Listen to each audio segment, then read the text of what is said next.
Peace and blessing, my function men and women. If you didn't know, Tyler Perry is a billionaire, and I really wanted to applaud this brother, um, uplift this brother. I know he don't need me, but I just was thinking about it. Man, can you imagine coming from homeless to be a billionaire? Wow. Yeah, it's big. So I want to talk about it real quick. So a billion, let's be clear, is 1,000, 1 million. 1,000, 1 million. And you know, I don't know. I know. Well, I don't know because I've never been a billionaire before. But I would guess that's including his houses and cars. Yeah. You can't go to the bank and got $1 billion. Yeah, but it's still his resources. Man, all his his assets. Yeah, combined $1 billion. That's yeah. So this brother is competing directly with Hollywood. You know, he bought this 330-acre old army base in McPherson in Atlanta, Georgia. And he talks about how proud he is because on the old army base they had slave quarters and slaves basically did everything. And now he got this thriving community. He has 12 sound stages, and he named them after all black people that he admired. And it's funny because he named one of them after Spike Lee, and Spike Lee gave him the hardest way about wearing a dress and this and that, that and that. So when I started researching him, you know, he says that he's not trying to feminize the black man. It was a thing about he wanted to tell stories, and Madea is a cross between his mother and his aunt.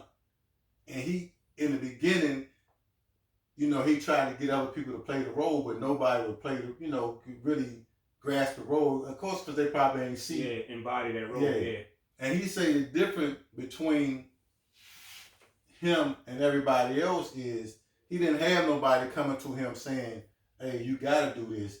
This was a conscious choice that he made.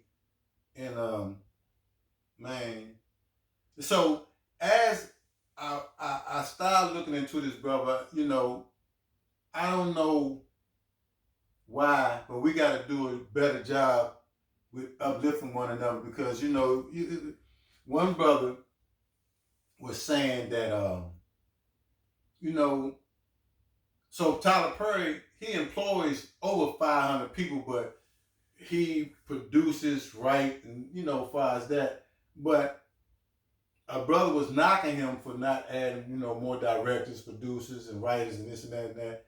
But I'm just throwing this out here. If I get to $1 billion doing everything myself and it's working, why would I change that? Man, you know what they say. Opinions are like a-holes. Everybody got Everybody one. got Yeah. That's just how it is. Everybody got an opinion. Yes. You go right, they gonna say, but he should have went left. Yes. Yeah. Why they going to work every day? Man. So, you know, that's how I go, man. Proof is in the pudding. Man, the proof is in the pudding. Yeah. Yeah. So this is really short. I just want to, you know, I just want to talk about this guy. Real quick, I want to tell y'all a story. I grew up in Arthur's Grocery, man, Lebanon, Lamont, man. That's, you know, that's my mom. And when I was growing up, I lived uptown. So getting from uptown to downtown, it was rough, man. Some days I tried to go 16th Street, 14th Street, Georgia Avenue. They even got a little cut so you can go through the park. And I always was met with adversity, you know, bullying. Mm-hmm. It was rough because, you know, having parents have a store, it's like a double-edged sword. Like, you know, once I got to the store, it was cool, but man, you know, back before people really started hustling, everybody was just taking stuff. Like, you know, the mid-70s, yeah, late 70s, everybody. Yeah. So man, sizing you up. Yeah, man, all the time, man. I always was running to the store. Yeah. So I decided that I was going to learn how to box. And my brother Mookie introduced to my good friend, my brother, Joe Spate. And I made my mom's basement into a gym. And Joe would come down here and whoop me every day, show me how to whoop me every day. Show me, try to show me how to fight. And then when he thought I was ready, he told me to come up Black Connection, but I said, I'm going to go to the House of Champions. So I go to the House of Champions, and, I think I'm pretty good. So, I go up there for a while. I was sparring with my cousin, Nick. He was a heavyweight, but he'd work me over. He wouldn't knock me out, but he'd let me know that, yeah, okay.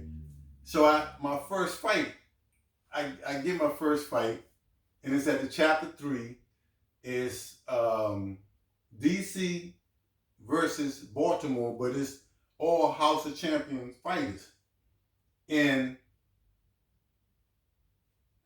the story is so funny because it's not funny, but it's funny. So when I get to the fight, they kind of matches up. I know who I'm going to fight. And, I'm kind of excited because I'm a novice fighter. I'm excited. It's my first fight. The guy I'm getting ready to fight, it's his first fight too. So I'm working with Joe and running all this stuff.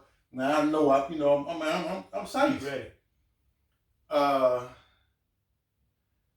When the actual fight starts, so first of all, I'm nearsighted. So that means you can't see far away. So when I get in the ring, I look over. The guy don't look like the guy I'm supposed to fight, but I can't see no way, so I ain't tripping. I take 2 steps out the ring, and I get punched in the face. And I'm like, God, I ain't punched before. And so, we get the boxing, man. And when I get in the clinch, like, my head is at the bottom of this dude's chest, and I'm like, this is not the same guy. This is definitely not the same guy. And man, with all the hollering and screaming and all this stuff going on, all I can hear is my mother. And I've been trying not to curse, but my mother say, God damn, who the fuck is that? He about to kill my baby. So I hear telling the people to stop the fight. This guy is way too big. Mm-hmm. Get through the first round. When I go back to the corner and get ready to go out for the second round, my mother's up on the apron. Wow. Yeah. She's up on the apron. They stop the fight. And come to find out, this guy never. I remember you, Tony Green. His name is Tony Green. When you get an ass whoop, you never. Tony Green from Baltimore. I remember you. And come to find out, this guy was a super heavyweight, weight 225. Because I was boxing 156. That was middleweight back then. He was an open fighter. For y'all, if y'all don't know about, but open fighter is like a real seasoned fighter. Yeah. This is my first fight, so we shouldn't have been in the ring together.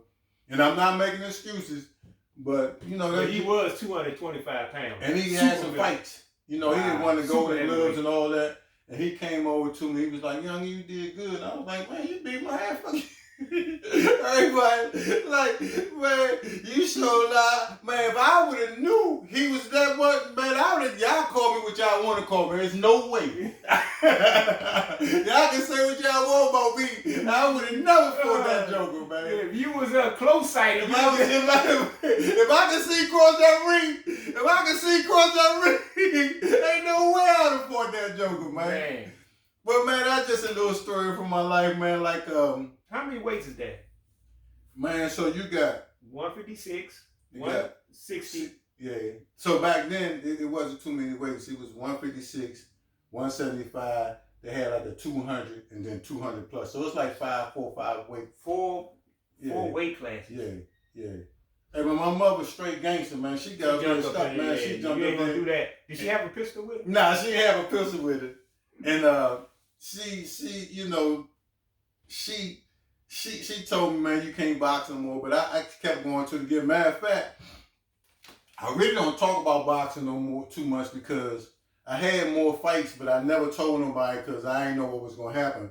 But my coach, Norman Smith, from that day on out, you ever heard a person talk about ducks? My man would go to the duck farm and get me a duck with one leg, no wings, and no eye. Man, and back then, I really ain't understand, but right now I knew what he was doing. And I really felt bad for he felt bad that he put me in that position.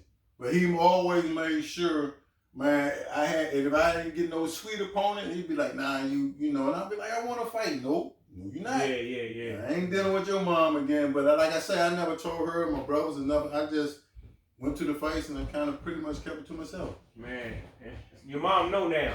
Yeah, she know now. She ain't gonna jump on you though. She know now. Yeah. But that's it, champ. I just wanted to share that story with y'all. Okay, well you guys know how this is. Functional man, mind, body, and soul. Hey, please like, subscribe, and share. It don't cost you nothing, and always give God the glory.